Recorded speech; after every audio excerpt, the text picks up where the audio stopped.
A'udzubillahi minasyaitonirrajim. Bismillahirrahmanirrahim. Alhamdulillahirabbil alamin wassalatu wassalamu ala asyrafil anbiya'i wal mursalin wa ala alihi wa sahbihi ajma'in. Rabbi shrah li sadri wa yassir li amri wa hlul 'uqdatam min lisani yafqahu qawli. Subhanaka la ilma lana illa ma 'allamtana innaka antal alimul hakim. Wa la haula wa la quwwata illa billahil aliyyil azim. Alhamdulillah, bersyukur pada Allah Subhanahu Wa Taala. Pada pagi ini sekali lagi kita dapat alhamdulillah bersama-sama dalam sesi memahami muka surat, muka isi konten daripada muka surat Al-Quran yang akan kita bacakan pada pagi ini, insya-Allah. Pagi ini kita akan baca muka surat 361 daripada surah Al-Furqan, ayat yang ke-12. Jadi kalau ikutnya kita pada hari ini adalah pada muka surat yang ketiga daripada surah Al-Furqan. Sebagaimana yang telah kita sebutkan sebelum daripada ni, bahawa surah Furqan ni dia mengandungi 3 tema besar ataupun 3 cerita besar yang kita akan lihat dia seolah-olahnya akan berulanglah mengikut tema yang tersebut. Yang pertama sekali ialah kita ingatkan balik, iaitu tema yang pertama ialah berkenaan dengan pendustaan yang dilakukan oleh orang-orang kafir Mekah, orang-orang musyrik yang menentang Islam, yang menentang Nabi sallallahu alaihi wasallam pada masa tersebut. Dan kita akan tengok bahawa apa yang disebutkan oleh Allah Subhanahu Wa Taala di dalam surah Al-Furqan ini, bahawa poin itu ataupun perkara-perkara itu adalah perkara-perkara yang sama yang diulang-ulangkan oleh orang-orang kafir, cuma mungkin bentuk dia agak berbeza sedikit, tetapi poin dia sama, iaitu mereka ini mendustai Nabi sallallahu alaihi wasallam kalau di zaman Nabi, dan kemudian mereka ini akan menentang pendakwah-pendakwah ataupun memberikan poin-poin yang sama yang dikatakan oleh orang-orang Quraisy. Jadi seperti ianya diulang-ulangkan, iaitu yang pertama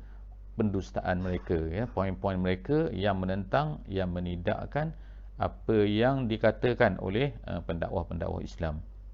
Itu yang pertama lah. Yang kedua ialah balasan-balasan yang Allah Taala sebutkan terhadap mereka ini. Jadi Allah Taala ulangkan bentuk beberapa cerita-cerita. Allah sebutkan beberapa perkara-perkara yang akan berlaku kepada mereka kerana tindakan mereka yang mendustakan Al-Quran ataupun mendustakan perkara-perkara yang dibawa oleh pendakwah-pendakwah tersebut.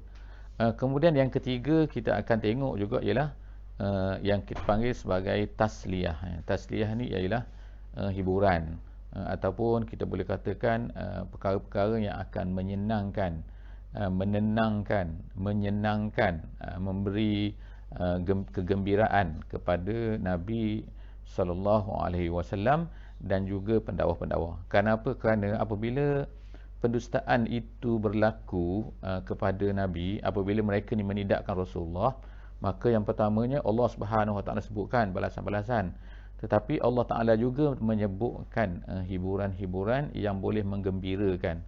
Jadi oleh kerana itulah maka apa yang ada di dalam surah Al-Furqan yang kita baca sekarang ini sebenarnya ia sangat-sangat terkena, sangat-sangat mengenai, sangat-sangat sepatutnya akan menyentuh secara direct apa yang sedang dihadapi oleh para pendakwah Islam pada hari ini. Jadi mereka menyampaikan Islam, jadi kemungkinan ada orang yang akan menidakkan, menolak, mengatakan bahawa apa yang mereka katakan itu, apa yang mereka sampaikan itu adalah tidak betul dan sebagainya. Jadi Allah SWT ceritakan balasan-balasan yang akan terkena kepada mereka. Kemudian Allah Ta'ala memberi hiburan. Jadi hiburan itu juga akan insya-Allah, jika sekiranya kita ini adalah orang yang menyampaikan Islam, maka hiburan itu akan insya-Allah juga akan menghiburkan kita semua, insya-Allah. Jadi insya-Allah kita akan mulakan pembacaan pada ayat 12 daripada surah Al-Furqan pada hari ini. A'udzubillahi minasyaitonirrajim. Iza ra'atuhum min makanin ba'id sami'u laha taghayyuzan wa zafira. Sadaqallahul azim. Jadi ayat ini dimulakan oleh Allah Ta'ala dengan menyebutkan, iaitu cerita apa yang akan berlaku di hari akhirat nanti.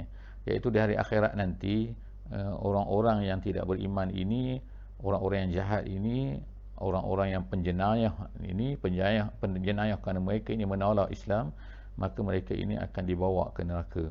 Jadi dalam perjalanan daripada jauh lagi, pada ketika itu mereka sami'u laha, jadi mereka ini sudah dapat mendengar apa? Mendengar suara neraka tersebut. Jadi maknanya neraka itu berbunyi sangat kuat, dan disebutkan oleh ulama-ulama tafsir bahawa mereka berbunyi sangat kuat tu kerana mereka sangat-sangat menunggu dan lapar nak makan nak makan orang-orang yang akan dimasukkan ke dalam mereka itu.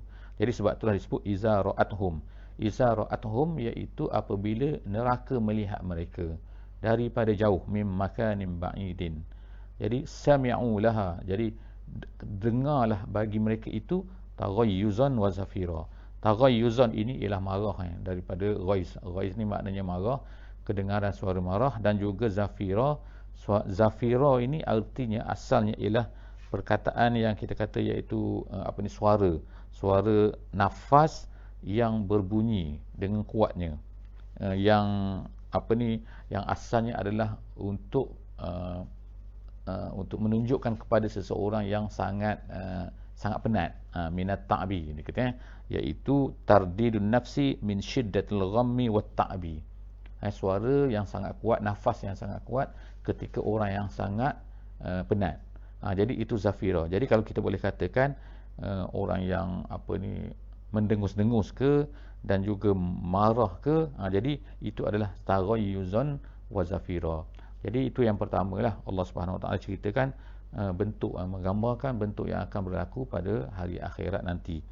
Kemudian Allah Taala sebutkan ayat yang ke-13, wa iza ulqu minha makanan dayyiqa muqarranina da'au hunalika subura, iaitu dan apabila mereka dihumbankan ke tempat yang sempit dalam neraka itu. Jadi Allah Subhanahu Wa Taala sebut dahlah neraka itu, kemudian kenapa disebutkan perkataan iaitu makanan dayyiqa, artinya di dalam syurga, dalam neraka itu mereka itu dicampakkan ke dalam tempat yang sempit. Adakah neraka itu sempit? Tetapi ulama-ulama tidak mengatakan bahawa neraka itu sempit, tetapi diberi gambaran sempit kerana sempit itu untuk menggambarkan bahawa mereka itu tidak boleh lari daripada tempat tersebut. Jadi maknanya terperosoklah, kita katakan kalau apabila jatuh terperosok dalam tu, terperosok bila tempat sempit, maka tak ada tempat lagi untuk lari. Itulah gambaran yang diberikan oleh Allah Subhanahu Wa Taala. Kemudian gambaran yang kedua ialah muqarranina. Muqarrani itu artinya ialah terikat. Terikat itu ialah sama ada terikat sebagaimana kita pada hari ini kan, kalau kita ni ditangkap ke oleh polis, kita akan digari kan. Jadi digari itu, maka itu adalah terikat. Terikat artinya kat sini disebutkan oleh setengah ulama, tangan tu diletakkan ke belakang dan diikat, dan mereka ni tak boleh lari, mereka ni tak boleh nak buat apa-apa lagi. Yang kedua, ada pendapat tafsir juga mengatakan bahawa terikat kat sini, muqarranin kat sini, muqarrani itu mereka ni diikat kepada syaitan-syaitan yang telah mengajak mereka kepada kejahatan tu. Maknanya terikat lebih daripada seorang lah, tetapi terikat dengan syaitan, iaitu orang lain yang menghasut mereka tu. Jadi muqarrani da'au hunalika subura, dan menjeritlah mereka di sana meminta sejenis kebinasaan yang melepaskan mereka daripada azab tu. Itu adalah mengikut terjemahannya. Mengikut penafsirannya ialah disebutkan bahawa mereka anggap bila mereka ini boleh lari itu, mereka boleh dapat satu benda lain, mereka akan dapat melepaskan dirilah kerana dahsyatnya kesakitan yang terkena kepada mereka. Kemudian Allah Subhanahu Taala kata, la tad'ul yauma subura, janganlah kamu meminta pada hari ini, menjerit meminta pada hari ini sejenis kebinasaan sahaja. Jangan minta satu saja, mintalah banyak. Sebab apa? Sebab disebutkan perkataan ini, iaitu mintalah banyak ni kerana apa? Akan ada banyak lagi seksaan-seksaan. Maknanya kamu ingat bila minta satu tu, maka kamu akan dapat lepas daripada yang tu. Ini bukan satu, ini sebenarnya sangat banyak azab-azab yang akan terkena. Jadi kalau nak minta semua gitu. Kemudian seterusnya Allah Subhanahu Wa Taala menyuruh Nabi kita, Nabi Muhammad sallallahu alaihi wasallam, berkata kepada kepada orang-orang kafir ni, orang-orang yang menentang Islam ni. Jadi ayat ini ialah ayat 15 sekarang ni. Allah berkata, wahai Muhammad, kul adzalika khairun am jannatul khuldi allati wu'idal muttaqun. Jadi itu adalah soalan soalan. Jadi ada dua pendapat kat sini. Ada mengatakan bahawa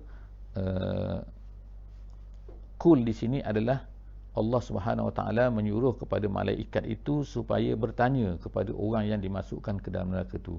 Ada satu pendapat lagi ialah Nabi Muhammad SAW disuruh oleh Allah Taala supaya bertanya kepada orang-orang kafir setelah dijelaskan ayat yang ke-14 dan juga ayat yang ke-13. Jadi setelah Allah Taala ceritakan balasan terhadap orang kafir ni, orang musyrik ni, orang yang tolak agama ni, tolak Islam ni, maka Allah Subhanahu Wa Taala ceritalah, minta kepada mereka ni fikir sikit. Azalika khairun, adakah tu lebih baik, am jannatul khuldi, ataupun syurga. Jadi maknanya neraka yang macam tadi ke, ataupun syurga yang lebih baik yang disediakan, yang mana syurga ni Allah Taala akan beri kepada orang-orang yang muttaqun. Kanat lahum jazaa'an wa masira.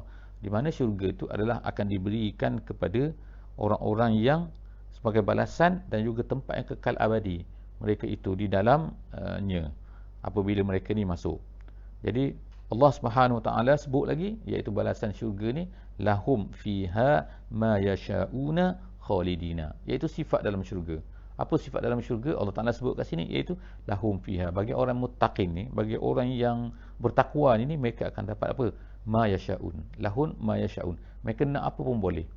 Tak seperti atas dunia ni kan. Atas dunia ni kita nak ni tak boleh, kita nak ni tak boleh kan. Sebab apa? Sebab ialah terhad kan. Allah Taala kadang-kadang tak beri pada kita. Kita nak macam ni tapi tak dapat. Kita nak macam ni tapi tak dapat. Banyak benda tak dapat. Tapi dalam syurga, lahum fiha ma yasha'un. Lepas tu kemudian tu khalidina, mereka tu kekal dalam tu. Kana ala rabbika wa'dan mas'ula.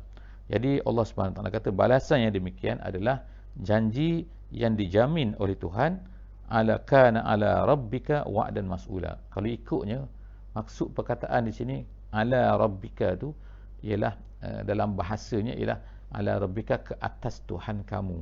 Maksudnya ke atas Tuhan kamu ni adalah seolah-olah macam menjadi kewajipanlah kepada Tuhan, menjadi Allah, kepada Allah Subhanahu Wa Taala untuk beri. Tapi kerana Allah Ta'ala ni tidak boleh diwajibkan atas apa-apa, Allah Ta'ala ni tidak menjadi kewajipan ke atas dia, tetapi itu adalah janji Allah Ta'ala yang akan diberikan dan diminta oleh orang-orang mukmin tu. Diminta kat mana? Iaitu seperti mana yang ada disebutkan dalam ayat-ayat yang lain, seperti Rabbana wa atina ma wa'attana ala rusulik. Jadi itu adalah di antara contohlah kan, doa-doa yang diminta oleh orang-orang mukmin, terutama ketika mereka ini ditolak, dakwah mereka ini ditolak. Jadi itu yang dikatakan mas'ula. Mas'ula tu artinya ialah diminta. Satu benda yang diminta, janji yang diminta daripada Allah Subhanahu Wa Taala. Kemudian Allah Taala sebut lagi dalam ayat 17, wa yauma yahsyuruhum wa ma ya'buduna min dunillah fayaqulu a antum adlaltum ibadi haula'i am hum dallus sabila. Jadi Allah Taala dalam ayat 17 ni, Allah SWT sebutkan lagi bahawa mereka ni akan dikumpulkan bersama-sama dengan hum wa ma ya'buduna min dunillah. Mereka itu dikumpulkan, Allah Ta'ala mengumpulkan mereka, dan kemudian Allah Ta'ala mengumpulkan juga pada hari itu apa yang mereka sembah. Apa dia yang mereka sembah?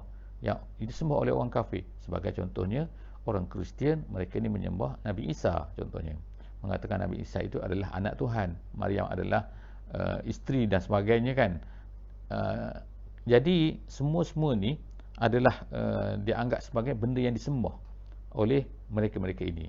Jadi kalau orang yang menyembah Uzair, maka Allah Ta'ala kalau mereka ni menyembah malaikat, ada yang menyembah malaikat, maka Allah Ta'ala akan bawakan malaikat pada hari itu. Dan begitulah seterusnya, apa saja, batu, kayu dan sebagainya.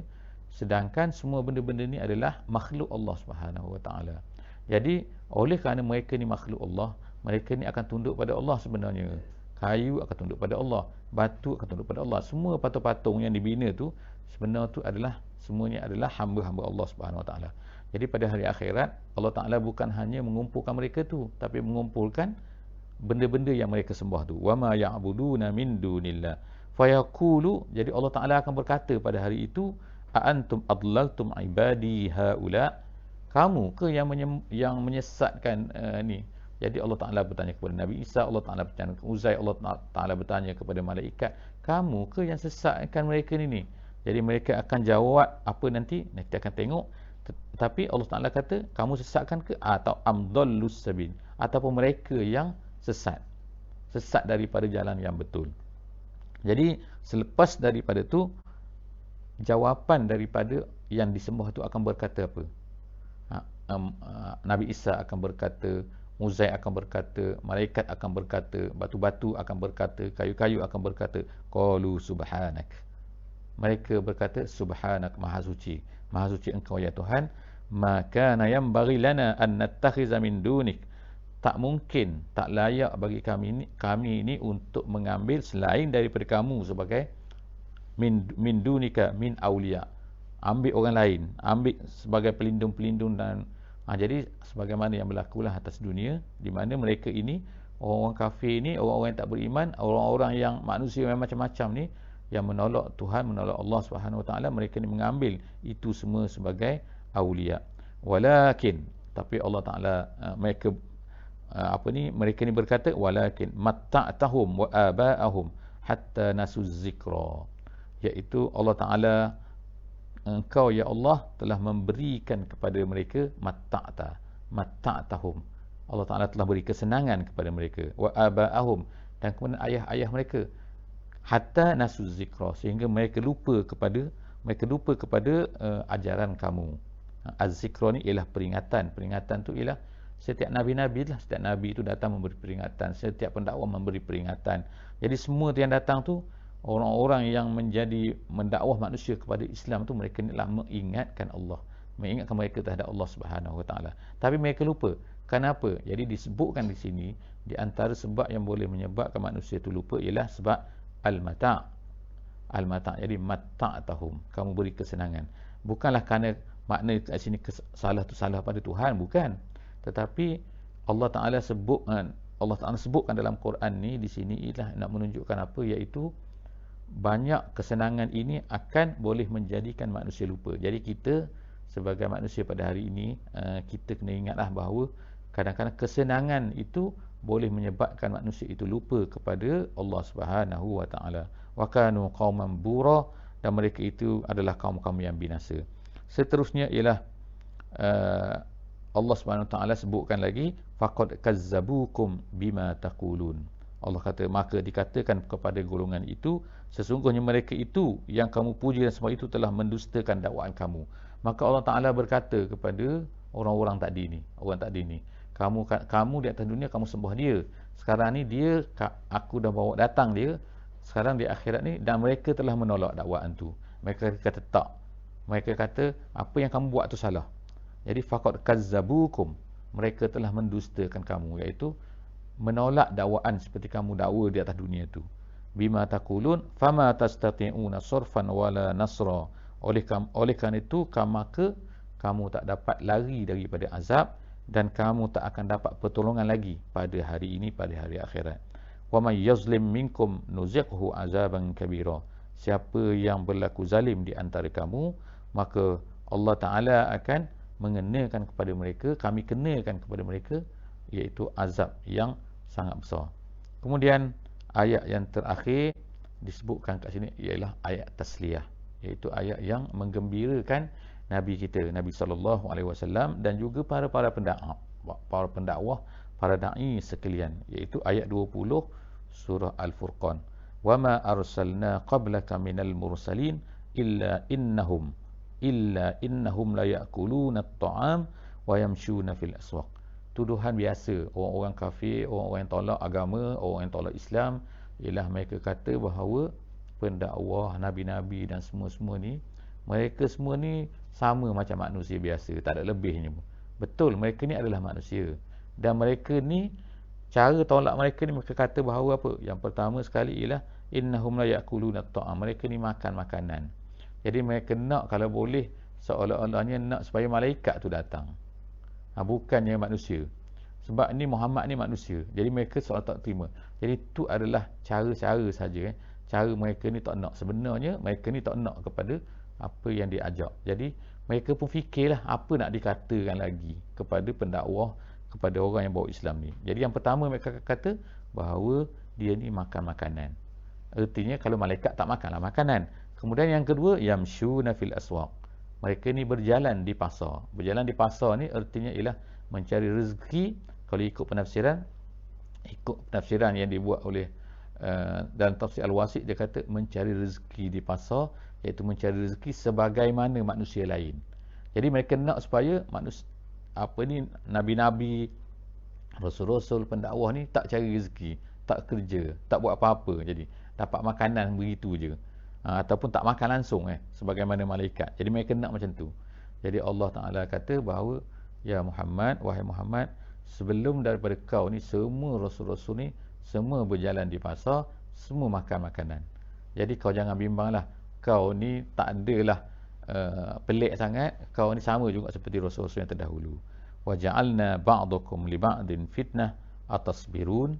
Itu soalan kat situ Jadi wa ja'alna ba'dakum li ba'din fitnah. Allah Taala sebut sini, kami jadikan sebahagian daripada kamu ke atas sebahagian yang lain menjadi fitnah. Menjadi fitnah ni artinya ialah menjadi cubaan Jadi Allah Taala cuba manusia ni dengan sebahagian yang lain. Jadi kalaulah Allah Ta'ala jadikan semua manusia ni beriman, tak jadi masalah maka tak adalah masalah. Tetapi Allah Ta'ala jadikan sebahagian daripada manusia ni, dia akan menentang manusia itu sendiri.